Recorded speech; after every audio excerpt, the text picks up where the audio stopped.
Hello दोस्तों, स्वागत है आपका अपने चैनल एग्जाम इज ऑन पे। तो एक बार फिर से मैं हाजिर हूँ 23 जून 2020 के इंपॉर्टेंट इवेंट्स के साथ। आप वीडियो ध्यान से देखें क्योंकि वीडियो के लास्ट में आपको 2 क्वेश्चंस के जवाब देने हैं। आज का पहला क्वेश्चन देखते हैं। इस सेंचुरी का सबसे डीपेस्ट यानी गहरा सोलर एक्लिप्स, जिसको आप सूर्य ग्रहण कहते हैं, किस डेट को ऑब्जर्व किया गया? तो इस सदी का सबसे गहरा सोलर एक्लिप्स 21 जून को ऑब्जर्व किया गया, जिस दिन आपके अर्थ के नॉर्दर्न हेमिस्फीयर यानी उत्तरी ध्रुव में सबसे लंबा दिन होता है, यानी 21 जून, जिसको आप समर सॉल्स्टाइस कहते हैं यानी ग्रीष्म अयनांत। उसी दिन इंडिया में या वर्ल्ड में इस सदी का सबसे गहरा सोलर एक्लिप्स सूर्य ग्रहण ऑब्जर्व किया गया है। डीपेस्ट सोलर एक्लिप्स का मतलब क्या है? देखिए, इसकी परिभाषा इस हिसाब से तय होती है कि सन का कितना पार्ट हमारे मून के द्वारा ढक लिया गया। तो इस बार का जो सोलर एक्लिप्स हुआ था उसमें सन का 98.8% पार्ट यानी कि लगभग 99% सोलर पार्ट जो है मून ने ढक लिया था। इस तरह से इस सदी का यानी सन 2000 के बाद से सबसे गहरा सोलर एक्लिप्स ऑब्जर्व किया गया है 21 जून को। और इसी दिन आप याद रखिएगा, नॉर्दर्न हेमिस्फीयर में, जो अर्थ का नॉर्दर्न हेमिस्फीयर यानी उत्तरी ध्रुव है, उसमें ट्रॉपिक ऑफ कैंसर यानी कर्क रेखा के ऊपर सनलाइट 90 डिग्री पड़ती है। इसीलिए इस दिन नॉर्दर्न हेमिस्फीयर में सबसे लंबा दिन होता है, आप याद रखिएगा। और इस दिन की खास बात यह है कि जो आर्कटिक सर्किल है आपका ये वाला, इस दिन 24 आवर्स यानी कि 24 घंटे तक आपका दिन ही रहता है आर्कटिक सर्किल में। तो ये सारे फैक्ट याद रखिएगा आप, क्योंकि सबसे लंबा दिन 21 जून को, और इस बार डीपेस्ट सोलर एक्लिप्स इस सदी का 21 जून को, और उसके अलावा 21 जून को योगा डे तो था ही। नेक्स्ट क्वेश्चन देखते हैं। नमस्ते योगा कैंपेन ये किस मिनिस्ट्री के द्वारा लॉन्च किया गया है? तो नमस्ते योगा कैंपेन को मिनिस्ट्री ऑफ कल्चर ने लॉन्च किया है। आप यहाँ पे देख सकते हैं, मिनिस्ट्री ऑफ कल्चर, इन्होंने नमस्ते योगा कैंपेन को लॉन्च किया है। 3 दिनों का कैंपेन है, 19 जून से लेकर 21 जून तक। इसमें क्या होगा? कल्चर मिनिस्ट्री लोगों को इंस्पायर कर रही है कि वो मैक्सिमम ज़्यादा से ज़्यादा तादाद में सूर्य नमस्कार में पार्टिसिपेट करें। तो आप देखिएगा, बात करते हैं कल्चर मिनिस्ट्री की। तो देखिए, इस समय कल्चर मिनिस्ट्री और मिनिस्ट्री ऑफ टूरिज्म दोनों के मिनिस्टर एक ही हैं। कौन? प्रहलाद सिंह पटेल जी। तो आप देखिएगा, नमस्ते योगा कैंपेन सूर्य नमस्कार को प्रोत्साहित करने के लिए कल्चर मिनिस्ट्री द्वारा ऑर्गेनाइज किया गया है, बाकी मिनिस्ट्रीज नहीं है इसमें, आप याद रखिएगा। नेक्स्ट क्वेश्चन है, राजेंद्र गोयल, रिसेंटली इनका निधन हो गया। आपको बताना है किस फील्ड से बिलोंग करते थे। तो राजेंद्र गोयल जी बहुत फेमस क्रिकेटर थे। देखिए, लेफ्ट आर्म स्पिनर थे यानी बाएं हाथ के स्लो गेंदबाज थे राजेंद्र गोयल जी। इनका निधन हो गया। ये हरियाणा से बिलोंग करते थे। हालांकि जब इनका जन्म हुआ था तो अनडिवाइडेड पंजाब में इनका जन्म हुआ था, तो ये हरियाणा से बिलोंग करते थे। और 1958 की रणजी ट्रॉफी में भी इन्होंने पार्ट लिया था। तो राजेंद्र गोयल जी, इनका निधन हो गया। और ये स्पोर्ट्स से बिलोंग करते थे, वो भी क्रिकेट से, हरियाणा से बिलोंग करते थे, आप देखिएगा। नेक्स्ट क्वेश्चन है, USNSF के हेड बनने वाले सेकंड इंडियन अमेरिकन कौन है? तो USNSF मतलब United state national science foundation के हेड बनने वाले सेकंड इंडियन अमेरिकन का नाम है सेथुरमन पंचनाथन। इनका पूरा नाम है सेथुरमन पंचनाथन। हाल ही का आप इतना याद रखेंगे तब भी आप टिक मार्क कर पाएंगे। Sethuraman Panchanathan second Indian American बन गए हैं जो यूएस के नेशनल साइंस फाउंडेशन के हेड होंगे। देखिए, ये 15th हेड हैं यानी 15th डायरेक्टर होंगे national science foundation of US. जो आपका नेशनल साइंस फाउंडेशन है अमेरिका का, ये नॉन मेडिकल फील्ड में यूएस का टॉप रिसर्च बॉडी है, आप याद रखिएगा। सेथुरमन पंचनाथन ये सेकंड भारतीय हैं। तो आपके दिमाग में आ रहा होगा पहले भारतीय कौन थे? तो doctor सुब्र Suresh ji national science foundation के फर्स्ट इंडियन अमेरिकन हेड थे। तो आप ये दोनों फैक्ट याद रखेंगे। नेक्स्ट क्वेश्चन देखते हैं, डिकार्बोनाइजिंग ट्रांसपोर्ट इन इंडिया इनिशिएटिव किस गवर्नमेंट एजेंसी द्वारा लॉन्च किया गया है? तो नीति आयोग, आप सभी को पता है, क्लाइमेट चेंज की नोडल एजेंसी है। तो नीति आयोग ने decarbonising transport in India initiative launch किया है। पर्पस क्या है? पर्पस है लो कार्बन ट्रांसपोर्ट को प्रमोट करना, यानी लो कार्बन एमिशन वाले ट्रांसपोर्ट को प्रमोट करना। इसमें नीति आयोग अकेला नहीं है। नीति आयोग का डिकार्बोनाइजिंग ट्रांसपोर्ट इन इंडिया जो इनिशिएटिव है, इसमें ITF इंटरनेशनल ट्रांसपोर्ट फोरम भी सहयोग कर रहा है। और जो ITF का नीति आयोग, इन दोनों का कंबाइन एक यूट्यूब लाइव स्ट्रीम चैनल है, उसके द्वारा इसको प्रमोट किया जाएगा। क्या? डिकार्बोनाइजिंग ट्रांसपोर्ट इन इंडिया। तो नीति आयोग और ITF। बात करते हैं ITF की, जो कि बहुत कम चर्चा में रहता है, इंटरनेशनल ट्रांसपोर्ट फोरम। ये OECD organisation for economic cooperation and development, OECD के अंतर्गत कार्य करता है। और हेडक्वार्टर कहाँ ITF का? तो पेरिस में इसका हेडक्वार्टर है, जहाँ पे OECD का हेडक्वार्टर है। तो आप याद रखेंगे डिकार्बोनाइजिंग ट्रांसपोर्ट इन इंडिया किसका इनिशिएटिव है? नीति आयोग का। नेक्स्ट क्वेश्चन है, US सिक्योरिटी बॉन्ड को होल्ड करने में सभी कंट्रीज के बीच में इंडिया की रैंक क्या है? तो देखिए, इस दुनिया की सबसे स्टेबल करेंसी कौन सी है? यूनाइटेड स्टेट का डॉलर। तो सभी कंट्रीज चाहती हैं कि US सिक्योरिटी बॉन्ड होल्ड किया जाए ताकि कम से कम उनकी करेंसी को लॉस हो। तो इंडिया इस रैंक में 12th प्लेस पे आती है। तो इंडिया 12th कंट्री है जो US सिक्योरिटी बॉन्ड होल्ड करती है। इंडिया के पास टोटल कितने का US सिक्योरिटी बॉन्ड है? तो 157.4 बिलियन डॉलर का। कितने का? 157.4 बिलियन डॉलर का US ट्रेजरी बॉन्ड या US security bond India hold करती है। आपसे एग्जाम में ये भी पूछ लेंगे कि अगर US सिक्योरिटी बॉन्ड होल्ड करने में इंडिया की रैंक 12th है तो फर्स्ट प्लेस पे कौन है? तो फर्स्ट प्लेस पे है जापान, सेकंड प्लेस पे है चाइना। तो आप ये देखिएगा US ट्रेजरी बॉन्ड या US सिक्योरिटी बॉन्ड को होल्ड करने में इंडिया 12th प्लेस पे है और फर्स्ट प्लेस पे है जापान। नेक्स्ट क्वेश्चन है, FATF के EAZ ग्रुप में कितनी कंट्रीज की मेंबरशिप है? तो जो आपका EAZ ग्रुप है FATF का, वो 9 कंट्रीज से मिलकर बना है।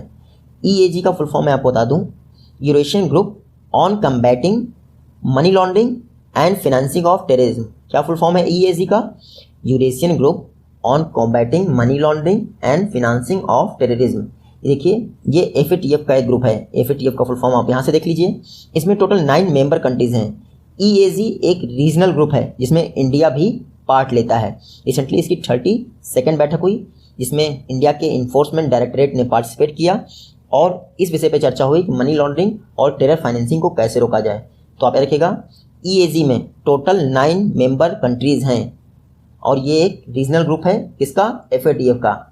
तो आप याद रखेंगे EAZ का हेडक्वार्टर मॉस्को में है, ना कि पेरिस में, जबकि FATF का सेक्रेटरीट पेरिस में है। तो आप इतना याद रखेंगे। 9 कंट्रीज का नाम आपको याद रखने की जरूरत नहीं है। नेक्स्ट क्वेश्चन देखते हैं, किस मिनिस्ट्री ने online yoga quiz competition launch किया है?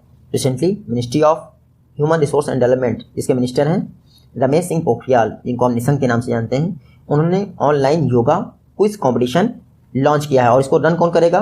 तो national council for educational research and training यानी NCERT इस ऑनलाइन योगा क्विज कंपटीशन को रन करेगा। इसमें क्लास 6 से लेके क्लास 12 तक के स्टूडेंट पार्टिसिपेट करेंगे। योगा से रिलेटेड क्वेश्चन होंगे और जो टॉप करेगा उसको जो है प्राइज दिया जाएगा। पर्पस क्या है? देखिए, योगा को जो स्कूल का करिकुलम एक्टिविटीज होता है उससे इंटीग्रेट करना। क्या पर्पस है इस ऑनलाइन योगा क्विज कंपटीशन का?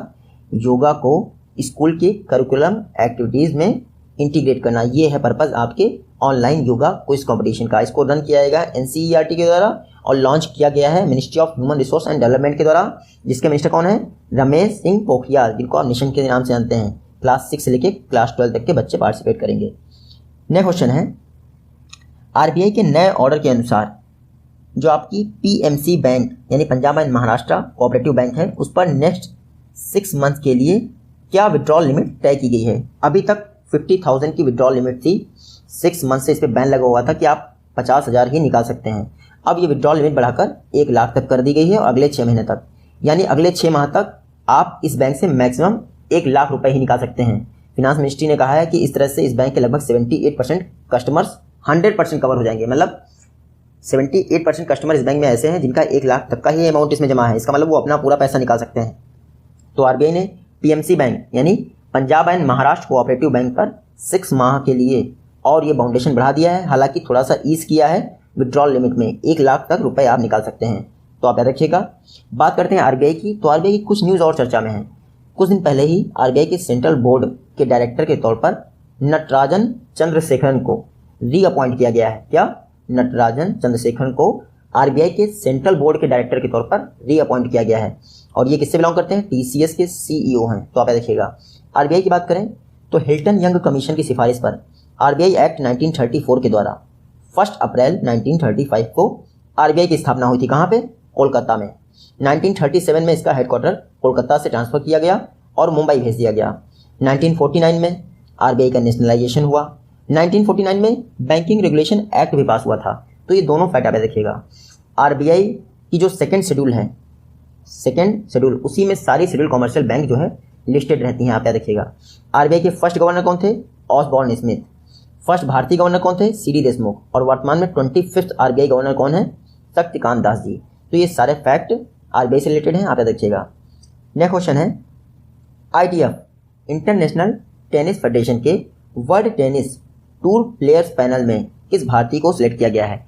तो रिसेंटली निकी पूनाचा जी को ITF के world tennis tour players panel में सिलेक्ट किया गया है। जो ये world tennis tour players panel होता है, इसमें ऑल ओवर वर्ल्ड से टोटल 6 मेंबर सिलेक्ट किए जाते हैं। इंडिया से निकी पूनाचा जी को सिलेक्ट किया गया है, जो तमिलनाडु के रहने वाले हैं और टेनिस के नेशनल चैंपियन हैं। देखिए, एशिया से टोटल 2 लोगों को सिलेक्ट किया गया है। एक तो निकी पूनाचा हो गए हमारे इंडिया से।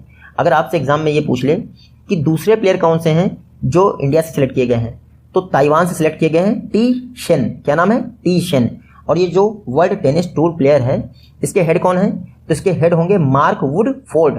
तो आप इतना याद रखिएगा, मार्क वुडफोर्ड इस वर्ल्ड टेनिस प्लेयर पैनल के हेड होंगे, जिसमें निकी पूनाचा जी को इंडिया से सिलेक्ट किया गया है। बात करते हैं ITF की, क्योंकि ITF ने सिलेक्ट किया है world tennis tour player panel को। इंटरनेशनल टेनिस फेडरेशन, ये है ITF का फुल फॉर्म। 1913 में इसकी स्थापना हुई थी, 1913 में। हेडक्वार्टर है इसका लंदन में। और इस समय इसके हेड कौन है ITF के? David Haggerty. कौन?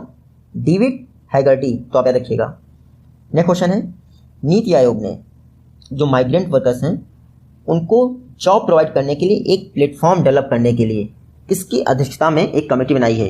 तो नीति आयोग ने अमिताभ कांत, जो कि नीति आयोग के CEO हैं, इनकी अध्यक्षता में एक कमेटी बनाई है जो माइग्रेंट वर्कर्स को जॉब प्रोवाइड करने के लिए, एक्चुअली उन्हीं की भाषा में और उनकी लोकेशन पर जॉब प्रोवाइड करने के लिए, ये 2 क्राइटेरिया इसमें डाले गए हैं कि जो माइग्रेंट वर्कर्स हैं उनको उन्हीं की भाषा में और उन्हीं के लोकल एरियाज़ में जॉब प्रोवाइड की जा सके।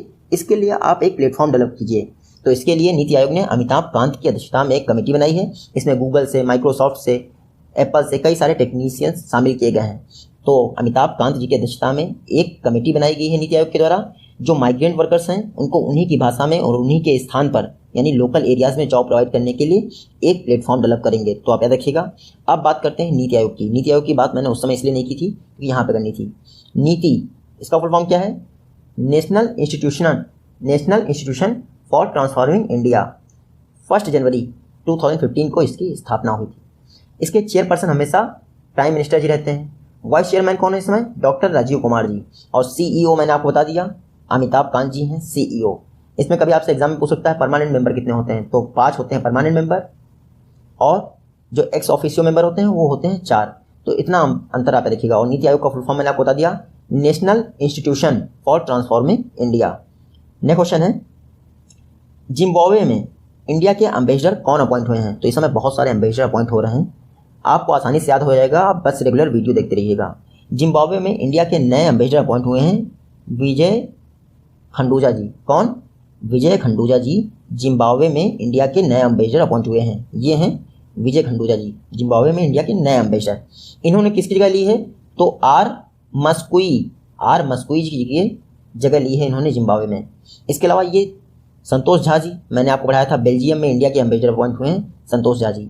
शंभू एस कुमारन फिलीपींस में इंडिया के एम्बेसडर अपॉइंट हुए हैं। और रही बात आपके राहुल श्रीवास्तव जी की, तो ये रोमानिया में इंडिया के एम्बेसडर अपॉइंट हुए हैं। तो ऐसे ही आप देखते रहिए, सारे एम्बेसडर आपको याद हो जाएंगे। नेक्स्ट क्वेश्चन है my life my yoga campaign, जो कि आयुष मिनिस्ट्री के द्वारा रन किया जा रहा है। इसको लॉन्च किसने किया था? प्राइम मिनिस्टर मोदी जी ने लॉन्च किया था। इसके लिए किस एक्ट्रेस ने ज्वाइन किया है? रिसेंटली अनुष्का शर्मा ने आयुष मिनिस्ट्री के my life my yoga campaign को ज्वाइन कर लिया है। ये हैं अनुष्का शर्मा जी। थोड़ा मैं बड़ा कर देता हूँ पिक, आप देख सकते हैं। विराट कोहली जी से रिलेशन है इनका, आप जानते ही होंगे। इनको आयुष मिनिस्ट्री के my life my yoga campaign के लिए सिलेक्ट किया गया है। तो आप देखिएगा। और जब भी आयुष का नाम आए तो आप इनका फुल फॉर्म याद रखिएगा। आयुष जो इन 5 शब्दों से मिलकर है। A for Ayurveda, Y for yoga and naturopathy, U for यूनानी, S फॉर सिद्धा और H फॉर होम्योपैथी। ये है आयुष का फुल फॉर्म। आयुष मिनिस्ट्री के मिनिस्टर कौन है? श्रीपद यसो नायक जी। नेक्स्ट क्वेश्चन देखते हैं।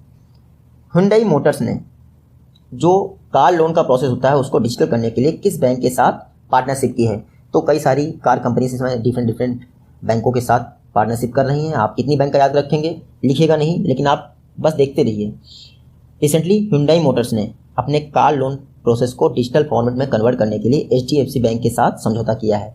यह HDFC बैंक हुंडई मोटर्स ने इसके साथ समझौता कर लिया है। अब जो लोग भी हुंडई मोटर लेने जाएंगे उनको मोस्टली उनका सारा प्रोसेस जो है डिजिटल फॉर्मेट में होगा। तो आप देखिएगा। बात करते हैं HDFC बैंक की। इसका फुल फॉर्म सभी को पता होगा, housing development and finance corporation 1994 में इसकी स्थापना हुई थी।